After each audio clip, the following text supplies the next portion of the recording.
Pernah dengar nama Natuna? Mungkin pernah, tapi seberapa banyak yang kamu tahu soal pulau ini? Kenapa tempat kecil di ujung Indonesia ini jadi rebutan negara-negara besar? Apa yang mereka cari di sini? Dan kenapa Natuna disebut garis depan pertahanan kita? Sebelum kita mulai, jangan lupa klik tombol subscribe dan nyalakan loncengnya biar kamu nggak ketinggalan info menarik lainnya soal geopolitik, sejarah, dan peran Indonesia di kancah dunia. Oke, kita mulai dari sini.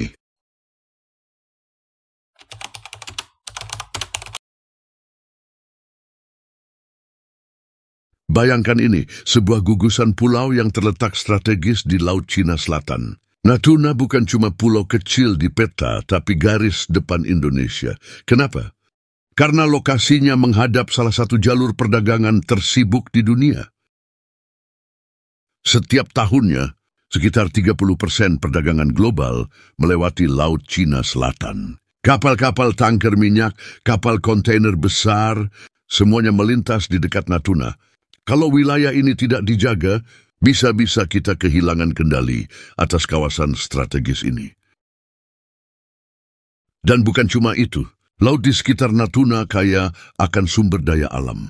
Diperkirakan ada cadangan gas alam, lebih dari 222 triliun kaki kubik di bawah lautnya. Itu cukup untuk memenuhi kebutuhan energi Indonesia selama puluhan tahun. Bayangin kalau cadangan gas ini jatuh ke tangan negara lain. Apa jadinya masa depan energi kita?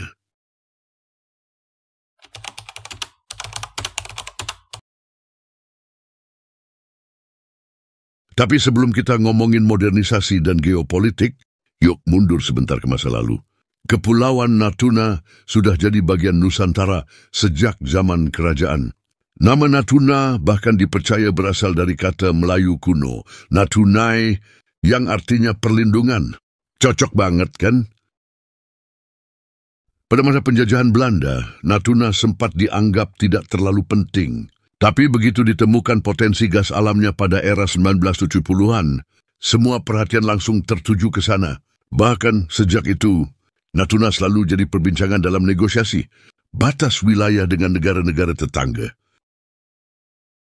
Dan yang nggak kalah menarik, orang-orang Natuna punya budaya yang unik. Mereka kebanyakan berasal dari suku Melayu, tapi dengan pengaruh kuat dari budaya Bugis dan Minangkabau. Coba deh, kalau ke sana, kamu bakal dengar logat mereka yang khas banget, beda dari daerah lain di Indonesia.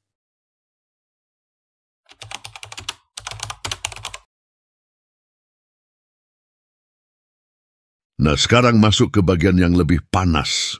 Kenapa Natuna sering masuk berita internasional? Karena Laut Cina Selatan adalah kawasan penuh konflik. Ada banyak negara yang mengklaim wilayah ini, termasuk China, Vietnam, Malaysia, Filipina, bahkan sampai Taiwan. Masalahnya, China punya klaim yang disebut Nine Dash Line. Mereka mengklaim hampir seluruh Laut Cina Selatan, termasuk wilayah di sekitar Natuna Utara. Padahal, menurut hukum internasional, seperti yang tercantum di UNCLOS, United Nations Convention on the Law of the Sea, perairan ini jelas milik Indonesia. Indonesia sendiri sudah berkali-kali menegaskan bahwa kita tidak terlibat dalam sengketa di Laut Cina Selatan. Tapi fakta bahwa kapal-kapal nelayan Cina sering masuk ke perairan Natuna tetap jadi tantangan besar buat kita. Jadi, apa sebenarnya langkah Indonesia buat menjaga kedaulatan di Natuna? Tenang, kita bahas habis ini.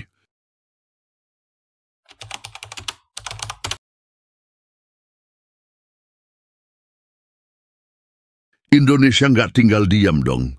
Pemerintah sudah membangun berbagai fasilitas di Natuna, termasuk pangkalan militer besar yang dilengkapi radar, canggih dan jet tempur.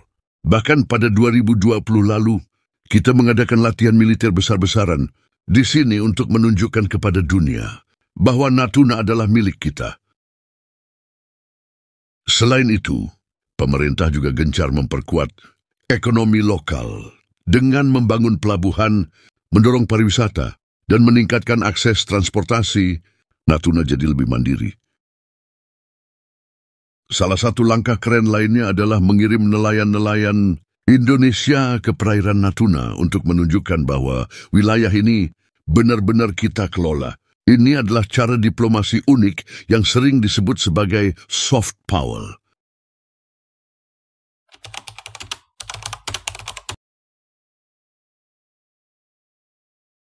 Tapi Natuna bukan cuma soal konflik dan pertahanan. Kepulauan ini punya potensi besar untuk pariwisata.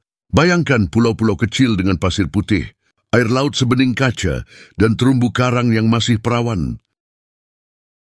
Bukan cuma itu, ekosistem laut di Natuna juga luar biasa kaya. Ada lebih dari 500 jenis ikan dan berbagai spesies terumbu karang yang nggak bisa kamu temukan di tempat lain. Kalau dikembangkan dengan bijak, Natuna bisa jadi salah satu destinasi wisata kelas dunia. Tapi ingat, semua potensi ini nggak ada artinya kalau kita nggak menjaganya. Jadi, apa yang bisa kita lakukan? Kepulauan Natuna adalah harta karun Indonesia, baik dari sisi geografis, ekonomi, budaya, maupun ekosistemnya. Tapi semuanya kembali ke kita. Apakah kita siap menjaga dan memanfaatkannya dengan bijak? Nah, kalau kamu suka pembahasan kayak gini tentang geopolitik, sejarah, dan potensi Indonesia, jangan lupa like video ini, subscribe channel ini, dan nyalakan loncengnya. Karena di sini, kita bakal terus bahas hal-hal keren yang bikin kita semakin cinta Indonesia. Sampai jumpa di video selanjutnya. Wassalamualaikum warahmatullahi wabarakatuh.